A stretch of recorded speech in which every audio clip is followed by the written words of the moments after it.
వక్రతుండ మహాకాయ సూర్యకోటి సమప్రభ నిర్విఘ్నం కురు మే దేవా సర్వకార్యేషు సర్వదా గురు బ్రహ్మా గురుర్విష్ణుః గురుర్దేవో మహేశ్వరః గురు సాక్షాత్ పరబ్రహ్మ తస్మై శ్రీ గురవే నమః. శరదా శరదాంభోజ వదనా వదనాంబుజే సర్వదా సర్వదాస్మాకం సన్నిధిః సన్నిధిం క్రియాత్. ఓం గం గణపతయే నమః. సద్గురవే నమః. శ్రీ మహాసరస్వత్యై నమః. మనము శ్రీ సాయి సచ్చరిత్రం పంచమాధ్యాయానికి చేరుకున్నామమ్మా. చతుర్థోధ్యాయ పరంగా మనం సద్గురుని యొక్క అంటే రూపురేఖలు అంటే ఇక్కడ ఏమిటి అంటే వారు నిరంతర ఆత్మధ్యానమందే ఎలా ఉండేవారు అనేది. వందల వేల కొలది కథలు చెప్పుతున్నా కూడా మౌనమును వీడని వారు అన్నట్లుగా నిరంతరము కూడా తదేక దృష్టితో ధ్యానమునందనే ఉన్నట్లుగా ఏ కొద్ది మందికో అవగతమవుతుంది కదా.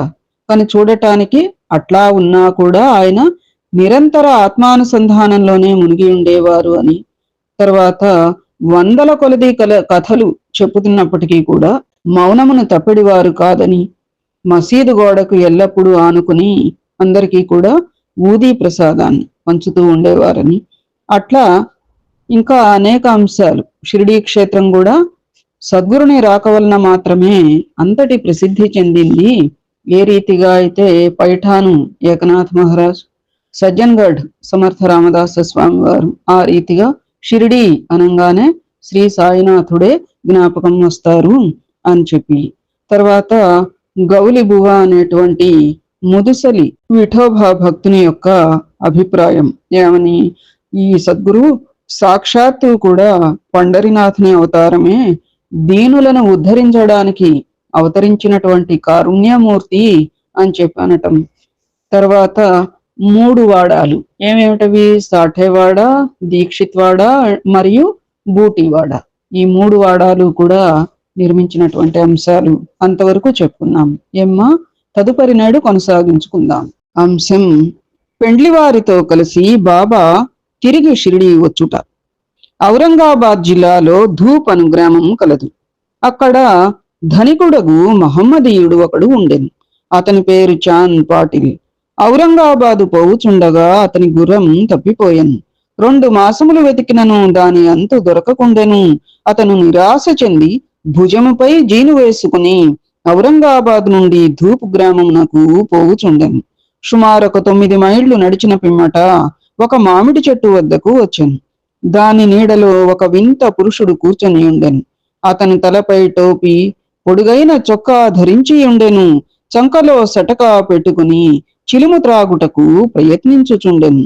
దారి వెంట పోవు చాంద్ పాటిల్ను చూచి అతనిని పిలిచి చిలుము త్రాగి కొంత తడవు విశ్రాంతి తీసుకొనమనెను.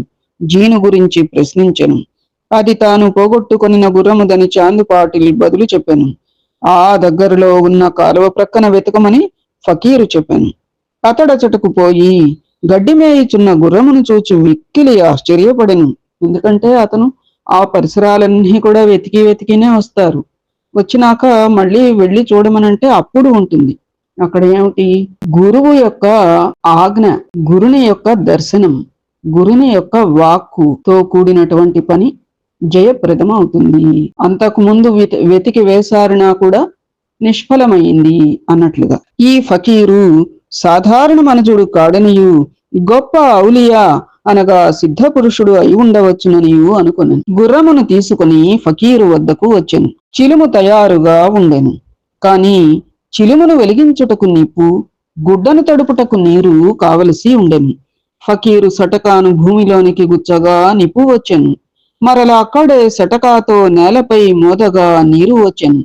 ఫకీరు చాపి అనగా గుడ్డ ముక్కను ఆ నీటితో తడిపి నిప్పుతో చిలుమును వెలిగించెను.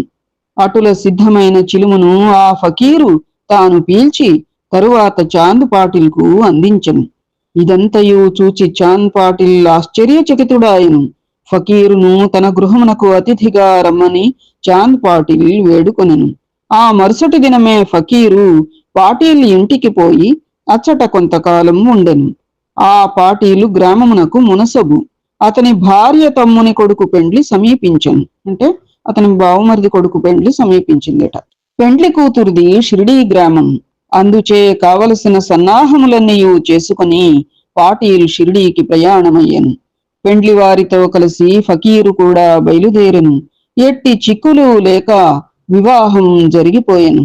పెండ్లివారు ధూప్ గ్రామం తిరిగి వెళ్ళిరి. కాని ఫకీరు మాత్రం షిరిడీలో ఆగి అచ్చటనే స్థిరముగా నిలిచెను. సాయిరాం.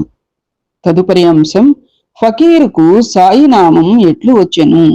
పెండ్లివారు షిరిడీ చేరగానే ఖండోబా మందిరమునకు సమీపమున ఉన్న భక్త మహల్సాపతి గారి పొలములో ఉన్న మర్రి చెట్టు క్రింద బస చేసిరి. ఖండోబా మందిరమునకు తగిలి ఉన్న ఖాళీ జాగాలో బండ్లు విడిచిరి.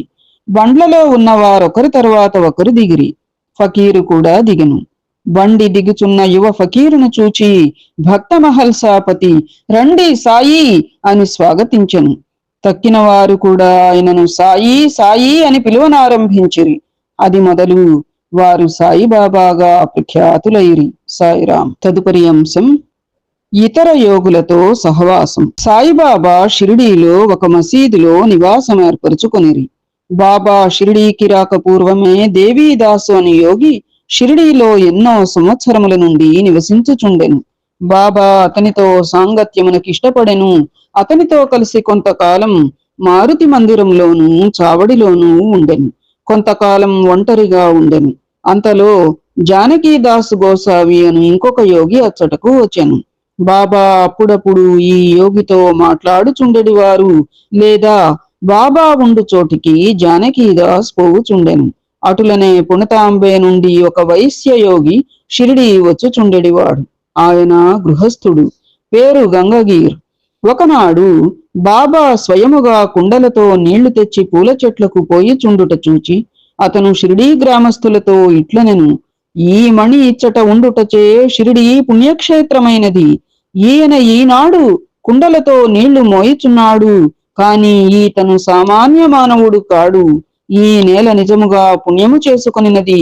కనుకనే సాయిబాబాను ఈ మణిని రాబట్టుకొనగలిగెను అని అన్నారట.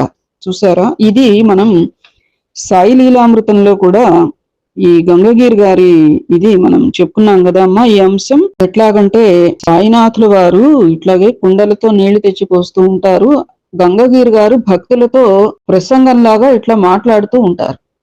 పక్క నుంచి సాయిబాబా అలా వెళ్తూ ఉంటారు, కుండలు పట్టుకుని, నీటి కుండలు పట్టుకుని వెళుతూ ఉంటే ప్రసంగాన్ని ఆపి గంగగిరు అటు తలకాయ తిప్పి చూస్తారు. చూసి ఆయన అప్పుడు అంటారనమాట, ఈయన సామాన్య మానవుడా, ఈ షిరిడీ గ్రామం ఎంత పుణ్యం చేసుకుంది, ఇలాంటి సత్పురుషుని రాబట్టుకొనగలిగింది అని చెప్పి, ఇంకా చెప్పాలి అంటే వేడకుప్ప వంటి ఈ ప్రాంతానికి ఇలాంటి మణిరత్నం లభ్యమైంది కదా అని చెప్పి కూడా అంటారు. అప్పుడు సాయిబాబా దగ్గరకే వారు వస్తారు అటు వెళుతూ ఉంటే. అప్పుడు వచ్చి ఇట్లా చెప్తూ ఉంటే సాయిబాబా నవ్వి అంటారు, ఏమిటి దేవాలయం మసీదు వైపుకి వచ్చిందేమిటి అని చెప్పి అంటారు. అని అంటే అప్పుడు గంగధీర్ అంటారు, మీరు సామాన్యమైనటువంటి వారు కాదు అని అంటారు. అప్పుడు సద్గురు ఏమంటారు, సరే సరే, హరి మన నెత్తిన ఆవు పాలు పెట్టి వెళ్ళండి, జగత్తుకు పంచండి అని పంపించారు. కానీ మనలను చూచి కొందరు అవహేళన చేస్తున్నారు. సాయి నన్ను పూనాడు అని, ఆ కుండలో ఉన్నది పాలు కాదు ఈత కల్లని ఇలా అంటున్నారు. సరే, అనుకునేవాడు అనుకుంటాడు, పోయేవాడు పోతాడు, ఉండేవాడు ఉంటాడు.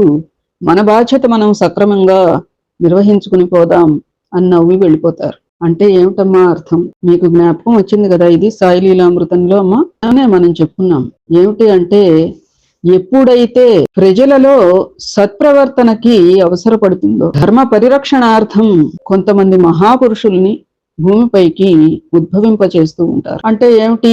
వాళ్ళకంటూ వాళ్ళ భుజస్కంధాలపై కొన్ని గొప్పదైనటువంటి బాధ్యతలను పెట్టి పంపిస్తారు. అక్కడ హరి మన నెత్తిన ఆవు పాలు పెట్టారు అంటే అంత పవిత్రమైనటువంటి బాధ్యతలను మనకి ఎంతో సంస్కరించవలసినటువంటి అవసరం ఉండి జగత్తుని మనల్ని పంపారు అని సద్గురువు చెప్పే మాటలు. మనల్ని పంపారు, కానీ ప్రజలు ఏమనుకుంటున్నారట, జగత్ ఏమనుకుంటోంది?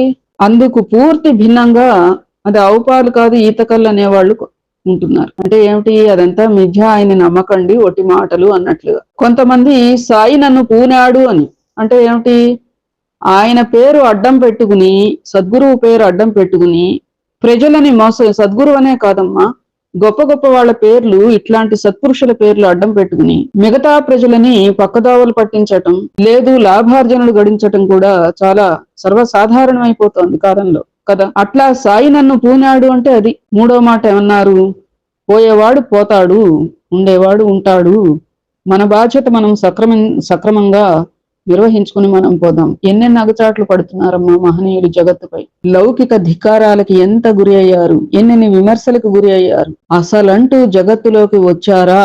మనుషులలోకి మహనీయులు వచ్చినా గాని వాళ్ళకి ఈ మనుషులతో, ఈ జగత్తుతో బాధలు తప్పవు. కానీ వాళ్ళు మహనీయులు కాబట్టి నిలబడి తగినటువంటి వారిని ఆసరాగా చేసుకుని వాళ్ళ యొక్క అవతార లక్ష్యం పరిపూర్ణం చేసుకుని వెళ్తారు. సద్గురువు తన అవతార లక్ష్యాన్ని పరిపూర్ణం చేసుకు వెళ్లారు అనడానికి పూర్తి నిదర్శనం ఆయన విజయదశమి నాడు సమాధి చెందటమే అని నా అభిప్రాయం. ఏమ్మా చాలాసేపు మాట్లాడుతున్నాను. తర్వాత ఏవలా గ్రామములో ఉన్న మఠంలో ఆనందనాథుడని యోగి పుంగవుడు ఉండెను. అతను అక్కల్కోట్కర్ మహారాజ్ గారి శిష్యుడు. అతను ఒకనాడు షిరిడీ గ్రామ నివాసులతో బాబాను చూడవచ్చెను. అతను సాయిబాబాను చూచి ఇట్లనెను, ఈయన ఒక మూల్యమైన రత్నము, సామాన్య మానవుల వలె కనిపించినప్పటికీ ఈయన మామూలు రాయి వంటి వాడు కాదు. ఈయన ఒక అమూల్య వజ్రము. ముందు ముందు ఈ సంగతి మీకే తెలియగలదు. ఇట్లనుచు ఆనందనాథుడు తిరిగి ఏవలా వెళ్ళెను. ఇది శ్రీ సాయిబాబా యవ్వనమున జరిగిన సంగతి. సమకాలీనులు గుర్తించడం అనేది ఏ కొందరోనే గుర్తిస్తారమ్మా. తర్వాత కాలక్రమేణా మిగతా అందరూ కూడా గుర్తించడం జరుగుతుంది కదా. తదుపరి అంశం బాబా దుస్తులు, వారి నిత్యకృత్యములు. యవ్వనమునందు బాబా తమ తల వెంట్రుకలు కత్తిరించుకొనక జుట్టు పెంచుచుండెను. పహిల్వాను వలె దుస్తులు వేసుకునడివారు. షిరిడీకి 3 మైళ్ల దూరంలో ఉన్న రహతాకు పోయినప్పుడు ఒకసారి బంతి, గన్నేరు, నిత్యమల్లె మొక్కలు తీసుకొని వచ్చి నేలను చదును చేసి వానిని నాటి నీళ్లు పోయిచుండిరి. అనుదినము వామన్ తాత్య అను కుమ్మరి బాబాకు కాల్చని 2 పచ్చి కుండలను ఇచ్చుచుండెడివాడు. బాబా స్వయముగా బావి నుండి నీళ్లు చేది ఆ నీటిని ఆ పచ్చి కుండలలో తోడి భుజముపై మోసుకొని తెచ్చి మొక్కలకు పోసెడివారు. సాయంకాలం ఆ కుండలను వేప చెట్టు మొదట బోర్లించుచుండిరి. కాల్చని వగుటచే అవి వెంటనే విరిగి ముక్కలగుచుండెడివి. ఇట్లు 3 సంవత్సరములు గడిచెను. సాయిబాబా కృషి వలన అచ్చట ఒక పూల తోట లేచెను. ఆ స్థలములోనే ఇప్పుడు బాబా సమాధి మందిరం ఉన్నది. దానిని దర్శించుట కొరకే అనేక మంది భక్తులు విశేషముగా పోవుచున్నారు. ఆ పూల తోటను ఏమంటారు? లెండిబాగ్ అంటారు కదా. తదుపరి అంశం వేప చెట్టు క్రిందనున్న పాదుకల వృత్తాంతం. అక్కల్కోట్కర్ మహారాజ్ గారి భక్తుడు భాయి కృష్ణజీ అలీబాగ్కర్. ఇతను అక్కల్కోట్కర్ మహారాజ్ గారి చిత్రమును పూజించడివాడు. అతడొకప్పుడు షోలాపూర్ జిల్లాలోని అక్కల్కోట గ్రామమునకు పోయి మహారాజ్ గారి పాదుకలు దర్శించి పూజించవలనని అనుకొనెను. అతడచ్చటికి పోకమునిపే స్వప్నములో ఆ మహారాజ్ దర్శనమిచ్చి ఇట్లు చెప్పెను, ప్రస్తుతము షిరిడీ నా నివాస స్థలం. అచ్చటికి పోయి నీ పూజ వనరింపుము. అందుచే అక్కల్కోట పోవలనను తన నిర్ణయమును మార్చుకుని భాయి కృష్ణజీ షిరిడీ చేరి బాబాను పూజించి అచటనే 6 మాసములు ఆనందంతో గడిపెను. దీని జ్ఞాపకార్థము పాదుకలు చేయించి శ్రావణ మాసములో ఒక శుభదినమున వేప చెట్టు క్రింద ప్రతిష్ఠ చేయించెను. ఇది శక సంవత్సరం 1834 శ్రావణ మాసములో అనగా క్రీస్తు శకం 1912లో జరిగింది. దాదా కేల్కర్ ఉపాసనీ బాబా అను వారు పూజను శాస్త్రోక్తముగా జరిపిరి. దీక్షిత అను బ్రాహ్మణుడు పాదుకల నిత్య పూజకు నియమింపబడింది. దీనిని పర్యవేక్షించు బాధ్యత భక్త సగుణమేరు నాయకు అప్పగించబడినది. తదుపరి అంశం ఈ కథ యొక్క పూర్తి వివరములు. ఠాణే వాస్తవ్యుడైన శ్రీ బివి దేవు బాబాకు గొప్ప భక్తుడు. వీరు మామల్తదారుగా పదవీ విరమణ చేసిరి. వేప చెట్టు క్రింద ప్రతిష్ఠించబడిన పాదుకలకు సంబంధించిన వివరములన్నీ సగుణమేరు నాయక్ మరియు గోవింద కమలాకర్ దీక్షితుల నుండి సేకరించి పాదుకల పూర్తి వృత్తాంతం శ్రీ సాయిలీల మాసపత్రిక 2వ సంపుటం మొదటి సంచిక 25వ పేజీలో ఈ రీతిగా ప్రచురించినారు. 1912వ సంవత్సరంలో బొంబాయి నుండి డాక్టర్ రామారావు కొఠారే అను అతడు షిరిడీ వచ్చెను. వానితో బాటుగా అతని కంపౌండరును మరియు అతని మిత్రుడైన భాయి కృష్ణజీ అలీబాగుకర్ అన్నతడును వెంట వచ్చిరి. షిరిడీలో వారు సగుణమేరు నాయకు జీకే దీక్షితుకు సన్నిహితులైరి. అనేక విషయములు తమలో తాము చర్చించుకొనున్నప్పుడు సంభాషణ వశాత్తు బాబా ప్రప్రథమమున షిరిడీ ప్రవేశించి వేప చెట్టు క్రింద తపస్సు చేసిన దాని జ్ఞాపకార్థం బాబా పాదుకలు ఆ వేప చెట్టు క్రింద ప్రతిష్ఠించవలెనని నిశ్చయించుకొనిరి. అది మొదటిగా ఆయన ఆ చెట్టు కిందనే కదా ప్రకటమయ్యారు.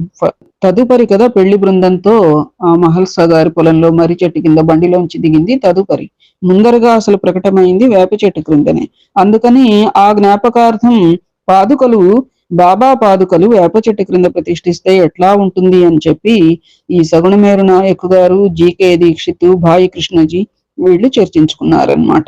ఈ సంగతి డాక్టర్ రామారావు కొఠారేకు తెలిపినచో ఆయన చక్కని పాదుకలు చెక్కించెదరని భాయి కృష్ణజీ మిత్రుడైన కంపౌండర్ సలహా ఇచ్చెను. అందరూ ఈ సలహాకు సమ్మతించిరి. అప్పటికి బొంబాయి తిరిగి వెళ్లిన డాక్టర్ గారికి ఈ విషయం తెలియపరిచిరి. వారు వెంటనే మరలా షిరిడీ వచ్చి పాదుకల నమూనా వ్రాయించిరి. ఖండోబా మందిరమందున్న ఉపాసనీ మహారాజ్ వద్దకు పోయి తాము వ్రాసిన పాదుకల నమూనాను చూపిరి. శ్రీ ఉపాసని దానిలో కొన్ని మార్పులను చేసి పద్మము, శంఖము, చక్రము మొదలగునవి చేర్చి బాబా యోగశక్తిని, వేప చెట్టు గొప్పతనమును తెలుపు ఈ క్రింది శ్లోకమును కూడా చెక్కించమనిరి.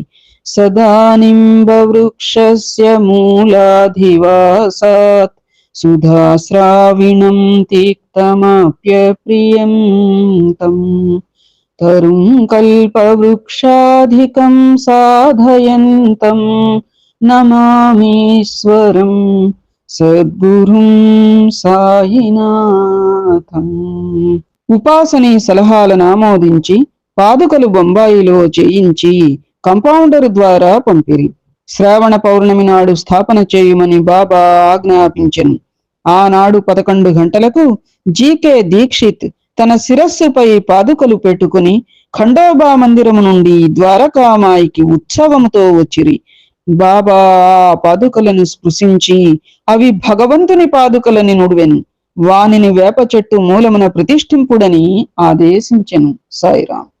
దత్తపాదుకలు. ఆ ముందు రోజు బొంబాయి నుండి పాస్తా సేట్ అను పార్సీ భక్తుడొకడు మనీ ఆర్డర్ ద్వారా 25 రూపాయలు పంపి ఉండెను. బాబా పైకము పాదుకా ప్రతిష్టకగు ఖర్చు నిమిత్తం ఇచ్చెను. మొత్తము 100 రూపాయలు ఖర్చయినవి. అందులో 75 రూపాయలు చందాల ద్వారా వసూలు చేసిరి.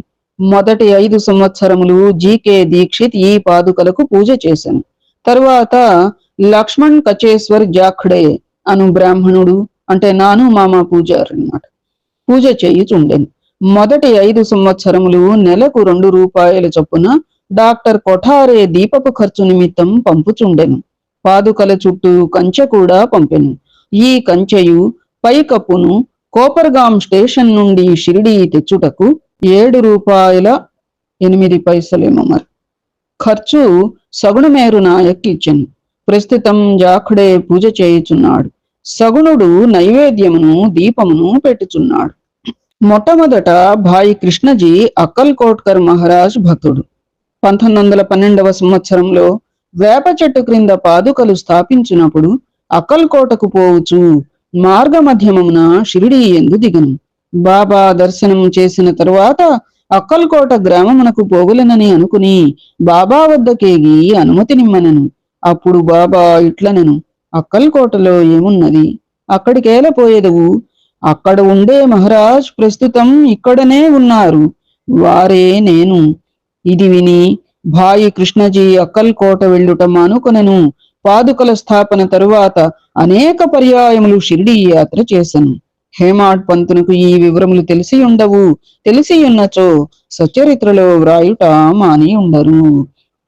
తదుపరి అంశం మొహియుద్దీన్ తంబోలీతో కుస్తీ, జీవితంలో మార్పు. షిరిడీ గ్రామంలో కుస్తీలు పట్టుట వాడుక. అచ్చట మొహియుద్దీన్ తంబోలి అనువాడు తరచుగా కుస్తీలు పట్టుచుండెడివాడు. వానికి బాబాకు ఒక విషయములో భేదాభిప్రాయము వచ్చి కుస్తీ పట్టిరి. అందులో బాబా ఓడిపోయెను. అప్పటి నుండి బాబాకు విరక్తి కలిగి తన దుస్తులను నివసించు రీతిని మార్చుకొనెను. లంగోటి బిగించుకొని, పొడవాటి చొక్కా అనగా కఫ్నీని తొడుగుకొని, నెత్తిపైన గుడ్డ కట్టుకునేవారు. ఒక గోనె ముక్కపై కూర్చొనిడివారు. చింకి గుడ్డలతో సంతుష్టి చెందెడివారు. రాజ్యభోగము కంటే దారిద్ర్యమే మేలు అని నుడివెడివారు. పేదవారికి భగవంతుడు స్నేహితుడనేవారు. గంగగీరుకు కూడా కుస్తీల యందు అమిత ప్రేమ. ఒకనాడు కుస్తీ పట్టుచుండగా అతనికి వైరాగ్యం కలిగెను. అదే సమయములో దేహమును దమించి దేవుని సహవాసం చెయ్యమని ఒక అశరీరవాణి అతనికి వినిపించెను. అప్పటి నుండి గంగగీర్ సంసారమును విడిచెను. ఆత్మ సాక్షాత్కారము కొరకు పాటుపడెను. పుణతాంబే దగ్గర నది ఒడ్డున ఒక మఠమును స్థాపించి తన శిష్యులతో నివసించుచుండెను. సాయిబాబా జనులతో కలిసిమెలిసి తిరిగడివారు కారు. ఎవరితోనూ తమంతట తాముగా మాట్లాడేడివారు కారు.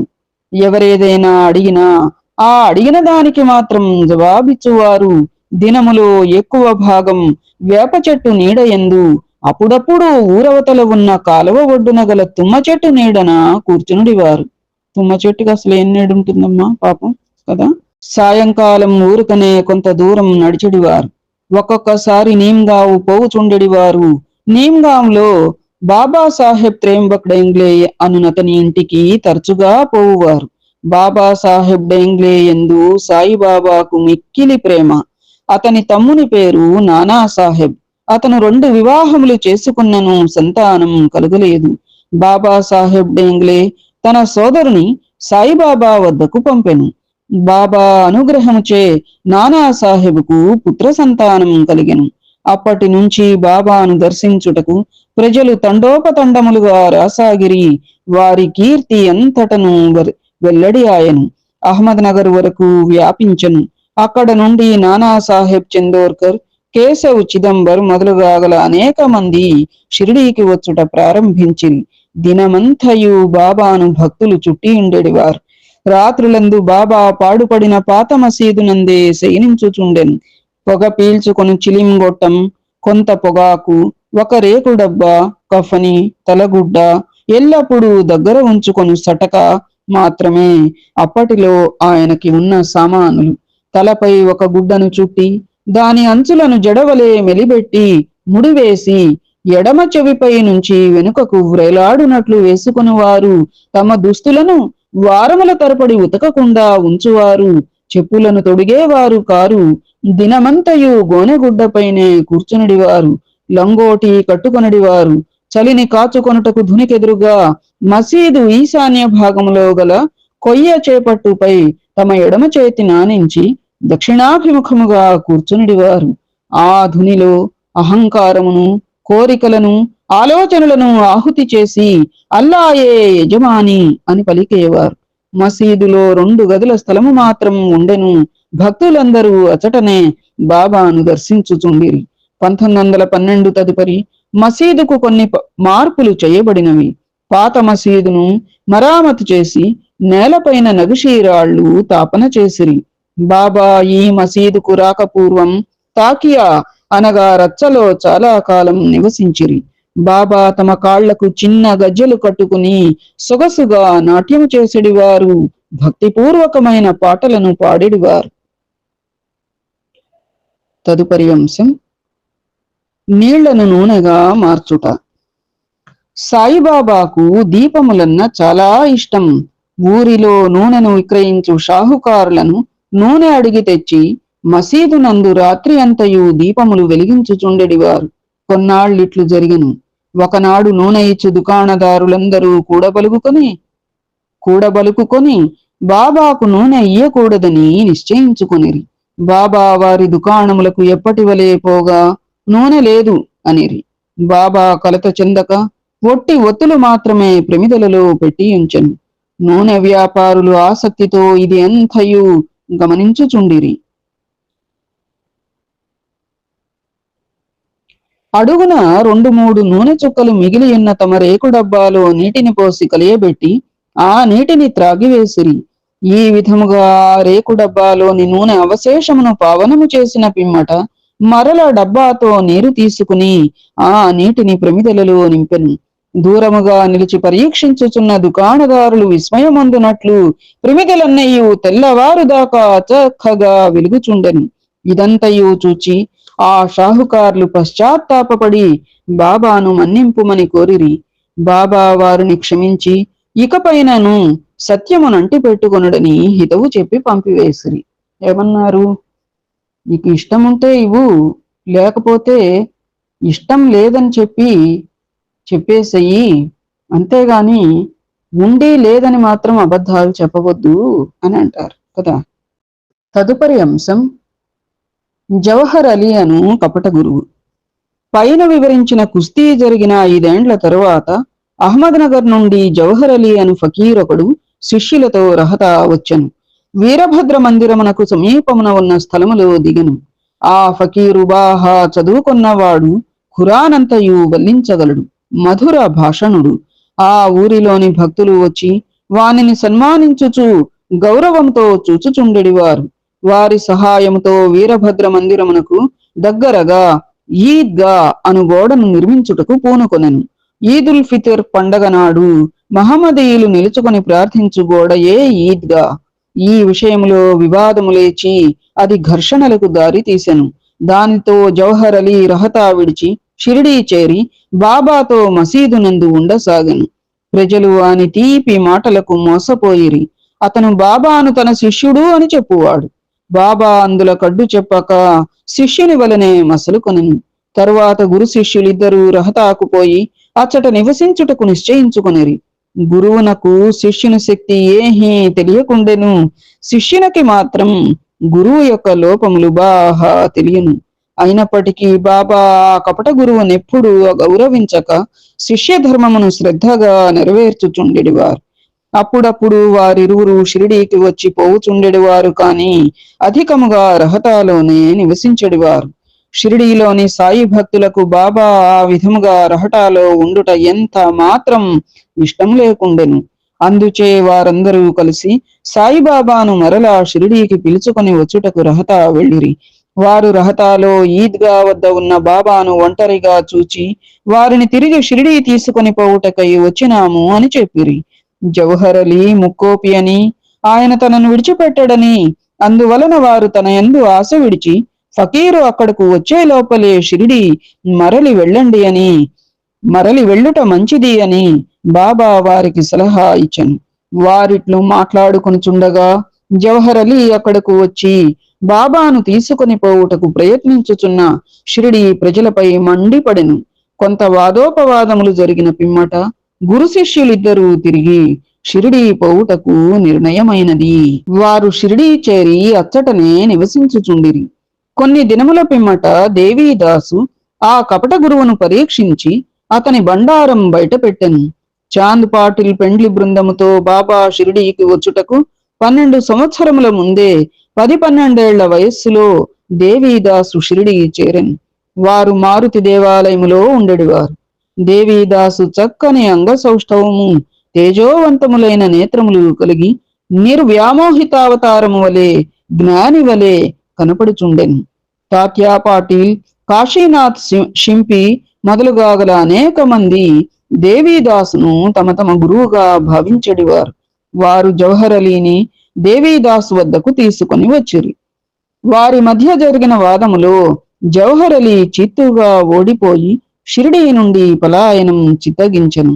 ఆ తరువాత అతడు వైజాపూరులో ఉండి చాలా ఏండ్ల తరువాత తిరిగి షిరిడీ వచ్చి బాబా పాదములపై పడెను.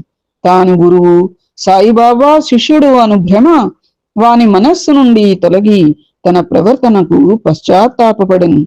సాయిబాబా వానిని యథారీతి గౌరవముగానే చూచెను.